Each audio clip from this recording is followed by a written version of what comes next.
அவல் இருந்தால் போதும், ரொம்ப டேஸ்டான மொறு மொறுன்னு ரொம்ப ஈஸியான அரை மணி நேரத்துலேயே செஞ்சிடலாம். உளுந்தம்பருப்பு வடையை விட நல்லா மொறு மொறுன்னு ஈஸியாக செஞ்சிடலாம். அதை எப்படி செய்யலாம் அதை பற்றி நம்ம இன்னைக்கு வீடியோவில் பார்க்கலாம். இப்போ வீடியோக்குள்ள போகலாம்.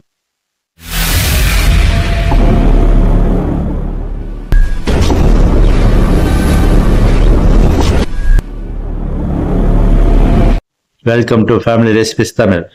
இப்போ அவுள் வடை செய்ய ஆரம்பிச்சிடலாம். 2 கப்பு அவுள் எடுத்து 2-3 தடவை நல்லா கழுவிட்டு நம்ம அவளை ஊற வச்சிடலாம். அவள் ஊற வைக்கும் போது தண்ணியை அவளுக்கு சமமான அளவு ஆட் பண்ணணும். அதிகமாக ஆட் பண்ணால் ரொம்ப ஊறி போயிடும், கம்மியாக இருந்தால் அவள் சரியாக ஊறாது. அதனால் இந்த அளவுக்கு அவளில் தண்ணி ஆட் பண்ணி நாம் இதை ஒரு 15 நிமிஷம் ஊற வச்சிடலாம். ஃபேமிலி ரெசிபிஸ் தமிழ் சேனலை லைக் பண்ணுங்கள், சப்ஸ்கிரைப் பண்ணுங்கள், பக்கத்தில் இருக்க பெல் பட்டனை எல்லாம் பெல் பண்ணுங்கள், ஷேர் பண்ணுங்கள். மீடியம் சைஸ் பெரிய வெங்காயத்தை சின்ன சின்னதாக கட் பண்ணி வச்சுக்கலாம்.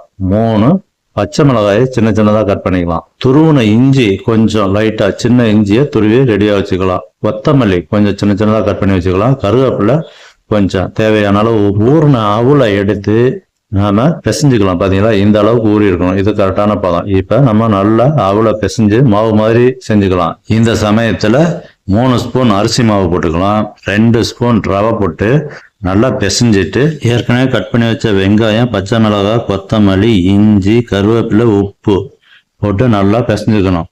பிசையில தேவைப்பட்டால் தண்ணி ஆட் பண்ணிக்கணும். ரொம்ப கெட்டியாகவும் இருக்கக்கூடாது, ரொம்ப தண்ணியாகவும் இருக்கக்கூடாது. பார்த்தீங்களா, இந்த மாதிரி இருக்கணும். அந்த மாதிரி பிசைஞ்சு எடுத்துக்கணும்.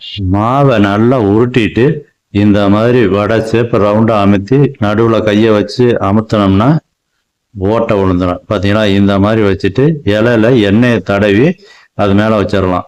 ஃபேமிலி ரெசிபிஸ் தமிழ் சேனலை லைக் பண்ணுங்கள், சப்ஸ்கிரைப் பண்ணுங்கள், பக்கத்தில் இருக்க பெல் பட்டனை எனேபிள் பண்ணுங்கள், ஷேர் பண்ணுங்கள்.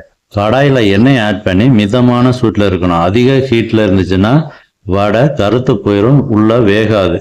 மிதமான சூட்டில் வச்சுக்கணும். மிதமான சூட்டில் வச்சு இந்த மாதிரி கரண்டியில் வச்சு வடையை உள்ளர போட்டோம்னா கையில் தெரிக்காது, சூடு படாது நம்ம மேலே. பார்த்தீங்கன்னா இந்த மாதிரி ஒரு 4-5 வடையை போட்டு 1 நிமிஷம் விட்டுறணும். 1 நிமிஷம் விட்டுட்டு அதுக்கப்புறம் தான் நம்ம வடையை பிரட்டி விடணும். உடனே பிரட்டி விட்டோம்னா களைஞ்சு போயிடும், இல்லை அப்படின்னா ஒன்னோட ஒன்று ஒட்டிக்கும். இப்போ 1 நிமிஷம் ஆயிடுச்சு. இப்போ பிரட்டி விட்டோம்னா ஈஸியாக இருக்கும், ஒன்னோட ஒன்று ஒட்டாது. பார்த்தீங்களா, இப்படியே நல்லா கலர் வர வரைக்கும் நல்லா பிரட்டி விட்டுக்கிட்டே இருக்கணும்.